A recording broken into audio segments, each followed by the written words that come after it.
Hello out there in YouTube and to Mr. Yak Sniffer. Um, I just wanted to post a video response to your video about your 15 albums that will always stay with you. I've been meaning to do something like this for a long time now, actually, but I never really got around to actually writing down and thinking about it. Honestly, I've always thought that doing something like this has been overdone, but for some reason, like your video just compelled me to want to actually go out and do it. I'll give as a warning that this is probably going to be somewhat of a shitty video. I don't have any editing software, so this is all going to be one long continuous take, and also I don't actually have any of the albums in physical form with me, so you'll have to, if you don't know any of the albums, to anyone who's watching, you have to check it out because they're most definitely fantastic, amazing, phenomenal albums. Um, these 15 for me were either A, very formative in my own exploration of rock music and hip hop and everything else under the sun. They were integral in like the new sounds of like everything that I thought could be let excuse me. They were groundbreakers, for lack of a better term.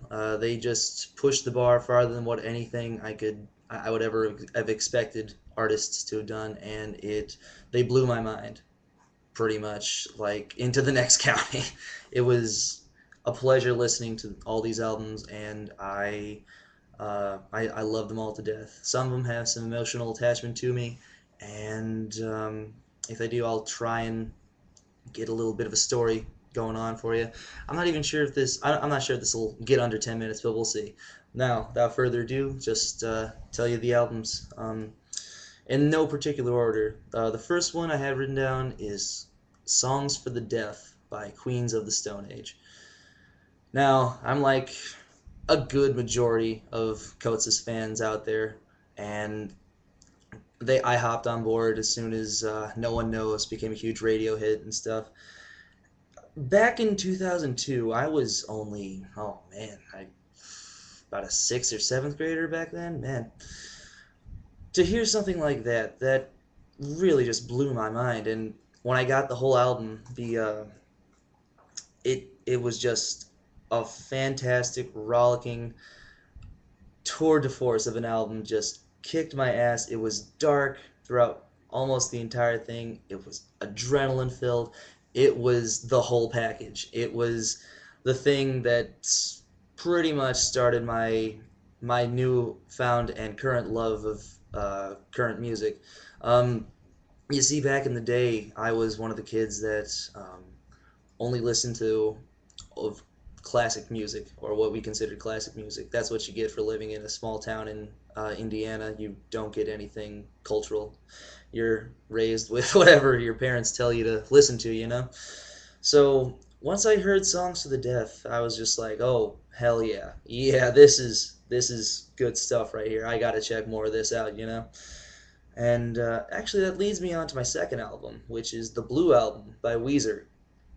Coming off of the newfound high I had on upon listening to Songs for the Deaf and getting this newfound respect for new music, I thought to myself, well, if things that are made after 1979 are good, then perhaps maybe stuff from the 90s will also be fitting for me.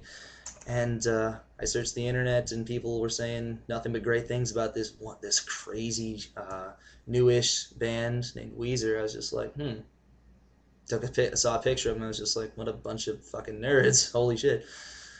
I listened to the Blue album, and it was the most fun experience I had listening to an album the first time I've ever had. It was amazing. It was awesome.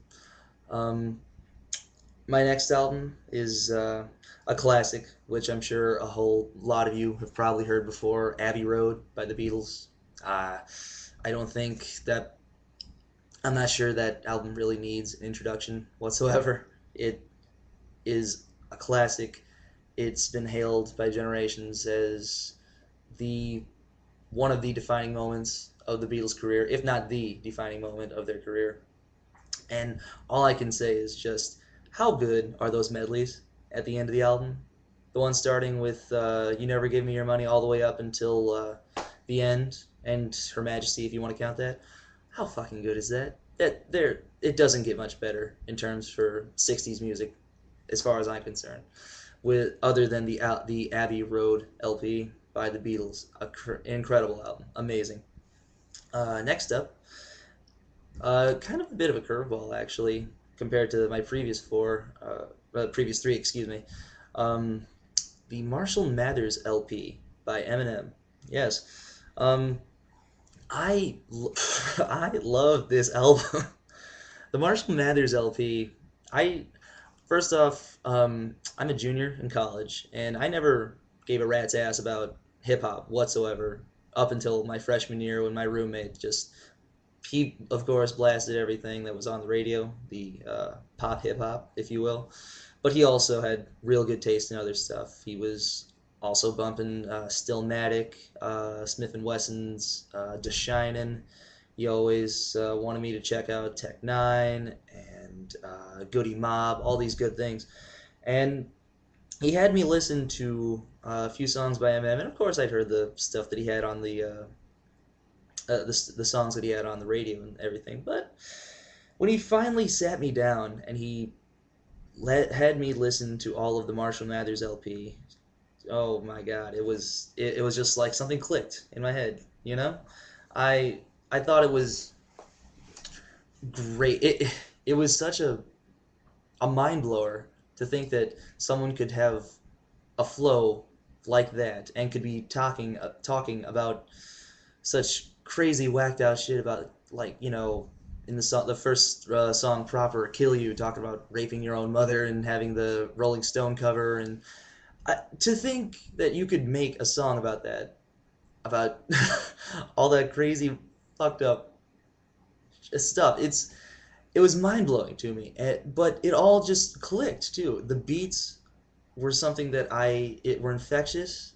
I kept bobbing my head to almost every single song, and uh, my personal favorite verse on that album, uh, off of the song Amityville. Oh my God, the second verse that Eminem has, holy shit! Not only is it one of the best flows I've ever heard any rap artist, let alone Eminem, give it. It really kind of spoke to me on a different level on like how fucked up a place Detroit is, you know. So he was talking about real things, not only just like the crazy things that he was talking about in the ones where he was under the Slim Shady persona. And to me, that was big. That was a huge thing.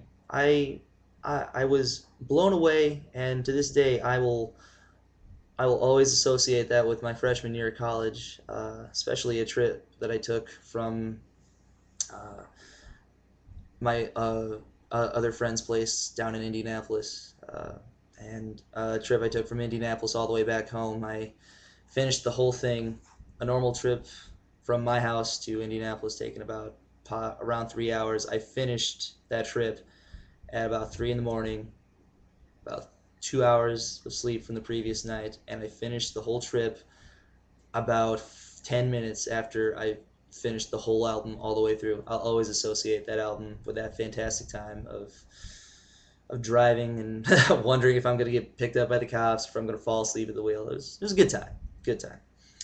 Um, Next up will be, uh, well, actually, I'm just taking a look at the counter here. It seems like I'm going overboard here. This could be a long set of videos. I'm not sure if you all are going to be interested enough in seeing the whole thing, but I'll make a second part to it. Yeah.